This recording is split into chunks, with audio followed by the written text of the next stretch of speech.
Ромб кыргыз дүйнө таанымында адамдын, акыл эстин символу катары кабылданат. Айкөл Манастын эң тамгасынын борборунда дал ушул ромб турат. Асман менен жериңдин тирөөсүнөн бүткөндөй, түндүк менен түштүктүн түнөгүнөн бүткөндөй, чыгыш менен батыштын чырагынан бүткөндөй деп, Манас сүрөттөлгөндөй эң белгинин борборундагы ромбтун өзү Манас катары кабылданат. Кыргыздын салттуу турак жайы, боз үйдүн керегесинде да ромбтун элеси бар. Ал адамды түшүндүрөт. Керегең кең болсун деген сөздүн мааниси үйүңө көп адам баткан болсун деген аруу тилек. Ромбтун экинчи мааниси кыргыздын төрт тарабын кыбыла деген оюусунун элестүү чектелиши. Төрт тарабын кыбыла, кай тарап болбосун, түндүк, түштүк, чыгыш, батыш тарапка жол ачык, эч кандай тоскоолдук жок дегенди түшүндүрөт. Ромб бул адамдын, акыл эстин, эркиндиктин символу.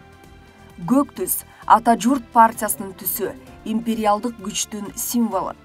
Кызыл түс кыргыз дүйнө таанымында бышыкчылыктын, жетилгендиктин, топуктуктун, молчулуктун, күчтүн жана бийликтин символу.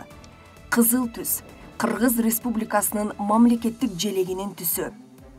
Демек, Байыртан баатырдыгы, кеңпейил жана кечиримдүүлүгү, айкөл жана достукка бекемдиги менен улуу каганатты куруп, атагы алыскы журттарга даңаза болгон кыргыз эли сөз дүйнөсүнөн эле мунара тургузуп тим болбостон, турмуштук тажрыйбасын кийинки муунга мураска калтыруу ниетинде оюм чийимдерге да философиялык ойду туюнтуп, колдоочу жана коргоочу күч катары бизге жеткирген.